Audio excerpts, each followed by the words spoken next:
Olá, meu irmão, olá, minha irmã, que alegria ter você comigo aqui novamente no canal para ministrar a palavra de Deus ao seu coração nos próximos minutos.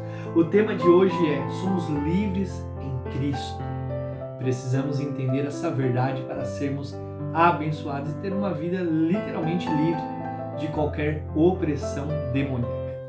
Mas antes de a gente começar, queria pedir para você que ainda não é inscrito no canal a se inscrever, ativar aqui o sininho de notificação em todas, porque diariamente desejo enviar conteúdos como esse para te ensinar, fazer você amadurecer e crescer. Eu fico muito feliz porque eu tive resposta, irmãos, de muitas pessoas pelos comentários aqui no YouTube que estão sendo edificadas, pessoas que estavam caídas, desviadas da casa de Deus, pessoas que estavam em igrejas que não tinham culto de ensino, estão aprendendo muito com esses devocionais. É a minha maior alegria saber que eu posso contribuir com você e com toda a sua casa.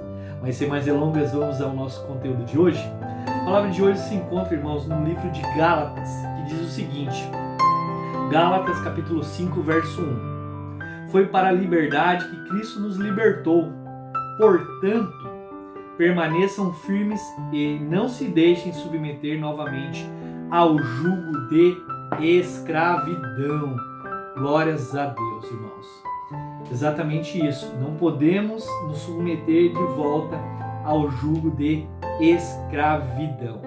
Quando a gente era do mundo, nós éramos prisioneiros de Satanás, das nossas emoções, dos nossos traumas, dos abusos, daquilo que a gente viveu. E muitas vezes vivemos coisas que não escolhemos, simplesmente fomos submetidos àquilo. Era a nossa realidade ou a realidade dos nossos pais e parentes. Quando o Senhor ele fala assim, não se submetam, ou seja, ele está dizendo assim, não volte, irmãos, não volte. O apóstolo Paulo está querendo instruir isso a Gálatas. Não voltem a fazer o que vocês faziam no passado. Tem pessoas que no passado eram muito pecadores, né? Não que nenhum tenha sido, todos nós somos pecadores, mas assim, quando eu falo pecadores, pecados graves, né? Prostituição, adultério, droga, matança, assassino. Tem muita gente com histórias horripilantes, né?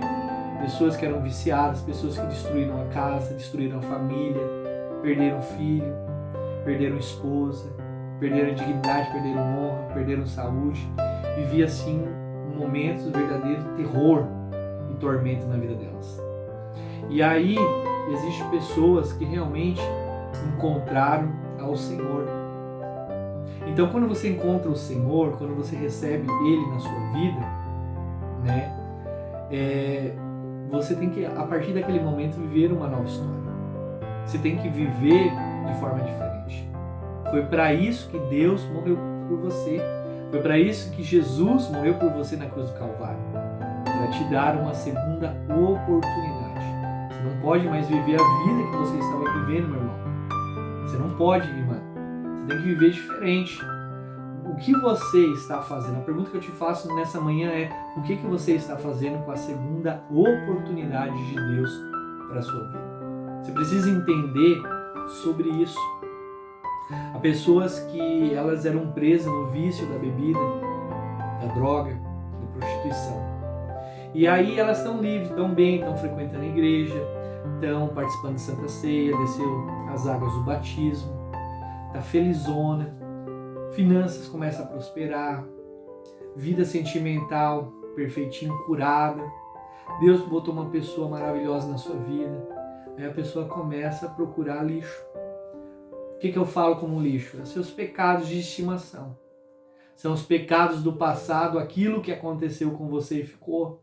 Você não pode voltar ao seu passado. Você não pode voltar a mexer em lixo, em coisas que te destruíram. Você tem que virar a página, meu irmão. Você tem que virar a página, minha irmã. Então assim, não volte a fazer. Por isso a palavra aqui, foi para a liberdade que Cristo libertou. E por que ele fala isso? Porque o pecado escraviza. Aí você fala assim, pastor, mas eu não estava numa prisão. Mas tem gente que é escravo da bebida, por exemplo. Do cigarro, da prostituição, do adultério. Ou seja, quem manda nele é o litro de pinga. Quem manda nele é a cerveja. Quem manda nele é a droga. né? O Deus dele é a pinga, é a droga, a cerveja, a mulher. Quando eu falo mulher, eu falo assim da questão, irmãos, de prostituição. Tem gente que vive no adultério, tá? Não estou fazendo referência a nenhuma mulher. Por favor, entenda isso, tá? Então, assim, tem gente que o Deus dele era o vício, era o pecado. E não conseguia mudar. Vivia um sofrimento enorme. E aí o que aconteceu? Cristo entrou, ele abriu o coração para o Senhor, foi transformado pelo Senhor, foi restaurado pelo Senhor, estava em ruínas. E agora tem uma identidade. Filho, filha de Deus. E aí volta a querer fazer as coisas do passado. Irmãos, tudo muda. Quando você nasce de novo, é um novo nascimento. Um novo espírito. O espírito do próprio Deus está em você. Você está entendendo? Deus te dá um novo espírito, o espírito dele. Para que você faça tudo diferente.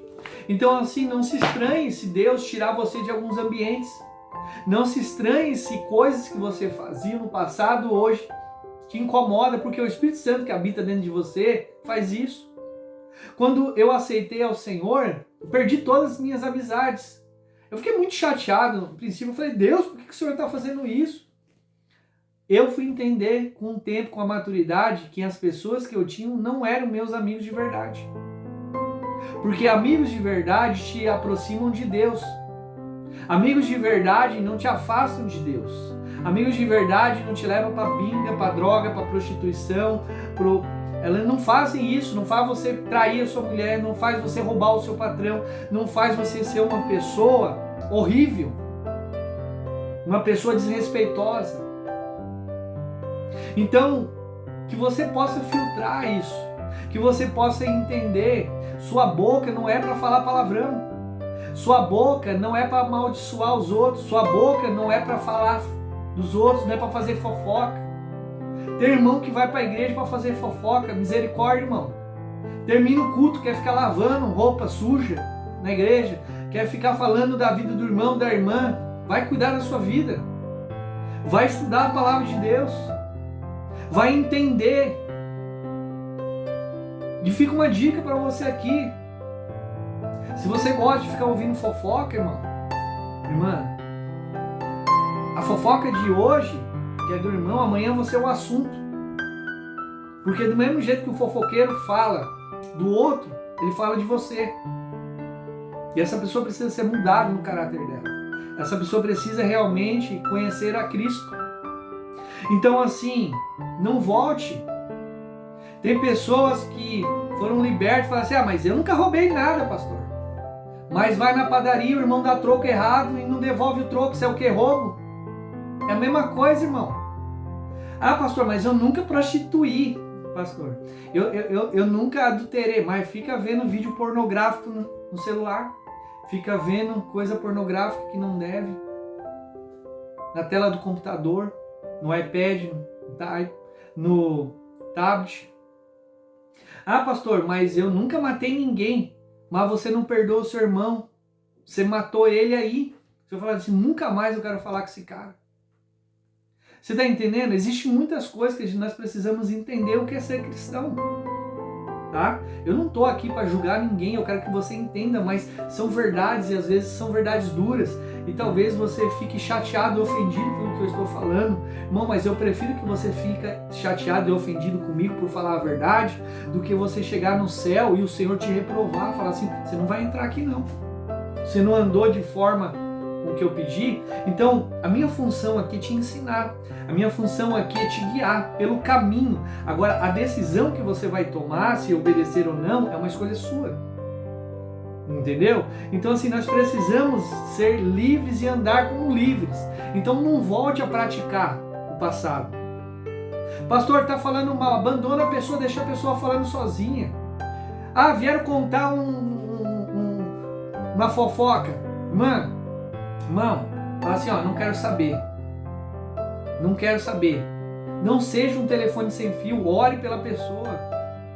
Você está entendendo? Daqui a pouco vira um inferno na vida das pessoas. Já vi casamentos se acabaram por conta disso. Ministério, igrejas inteiras acabaram por conta disso. Eu já vi pessoas entrando em depressão, pessoas ficar surtadas, pessoas tomar medicamento, irmão, por coisa. Então, assim, o negócio é sério. Não volta. Se Deus te libertou da gaiola, do pecado, continue livre, continue agradecendo.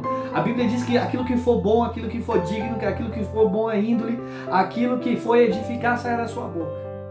Isso que tem que sair. O resto, deleta da sua vida. E ore por essas pessoas. Ore e agradeça. E outra coisa, irmão, não fica com soberba no teu coração, dizendo assim, porque tem gente que diz assim, pastor, eu era um usuário de crack, de cocaína, eu era um cheirador, eu era isso, eu era aquilo, e fica contando vantagem. É porque Cristo não libertou. Para uma pessoa estar falando isso, não foi liberta. Aí fala assim, antes eu bebia um monte, eu bebia muita pinga. Hoje, se eu passar na frente de um bar, não dá nada. Isso, fica tentando a tua carne, fica tentando o teu corpo, fica dando moral para Satanás. Faça isso mesmo, para você ver quanto tempo que você vai ficar de pé. Sabe por que eu estou falando isso? A Bíblia diz assim, fugir do pecado. Você teve um problema com algo na tua vida? Foge. Se está na direita, vai para a esquerda. Não testa a tua carne. Porque isso que sai da boca sua, o Satanás ele usa, ele ouve. Você está falando que você não bebe mais, aí ele vai lá e bota a pinga para você, daqui a pouco você está caindo. Porque eu fiz isso, eu fiz aquilo que eu nunca... Faça isso para ver se você não vai cair. Cuide da sua vida espiritual. Cuide da sua vida com o Senhor. Irmãos, se a gente for instruído pela palavra, estudar, analisar e vigiar, que é o que a palavra fala, a gente não tem tempo para ficar cuidando da vida dos outros. Não tem tempo para ficar ouvindo papo furado. Não tem tempo para ficar ouvindo conversa furada. Não tem tempo para ficar, porque a gente tem que ir vigilante. Às vezes eu falo para minha esposa, você está tão cansado, você vai para a igreja hoje, eu vou, eu estou cansado, estou arrebentado, mas é a garantia que eu não vou cair, porque eu não dou brecha. Você está entendendo? Se você não pode dar brecha na sua vida, você tem que ir para cima, você tem que buscar o Senhor, pedir para Deus te ajudar todos os dias. Está fazendo coisa errada, pastor? Não estou fazendo, mas eu estou explicando para vocês como é que vocês têm que agir com a vida de vocês espiritual. Vocês precisam realmente estar firme. Por isso que a Bíblia diz, aquele que está de pé, cuide para que não caia. Ou seja, se você está na presença de Deus de pé, primeiro, não julgue os outros. Segundo, cuida da tua vida espiritual para você nunca cair. Porque a Bíblia diz assim, que aquele que cair é quase impossível de que volte. Então o negócio é sério. Você quer manter a sua salvação, você quer manter o teu galardão, quer manter a tua coroa da vida? Obedeça a palavra de Deus. Que essa palavra de exortação possa estar dentro do teu coração hoje. Que você possa ser edificado. Não volte a fazer as práticas do passado. Não volte a pecar naquilo que você já foi liberto um dia. Foi para isso que Cristo te libertou. Vamos orar? Pai, em nome de Jesus, eu te agradeço pela essa palavra, Senhor, de exortação sobre a nossa vida. Que a gente tenha vigilância e constância. Que a gente possa louvar e engrandecer o teu santo nome. Nos livra de todo o pecado, principalmente do orgulho e da soberba, Senhor. Nos ensina a andar nos teus caminhos, que a gente não volte ao passado, não volte às práticas mundanas e antigas, mas que a gente ande de acordo com a tua vontade, como filhos e filhas de Deus, em nome de Jesus. Amém. E graças a Deus. Irmão, se essa palavra te edificou, eu te peço, ajude a compartilhar com o máximo de pessoas. Seja você também um evangelista do reino de Deus. Ajude outras pessoas a se libertar do peso do pecado. Eu sou o pastor André e eu te abençoo em nome de Jesus. E até o próximo vídeo.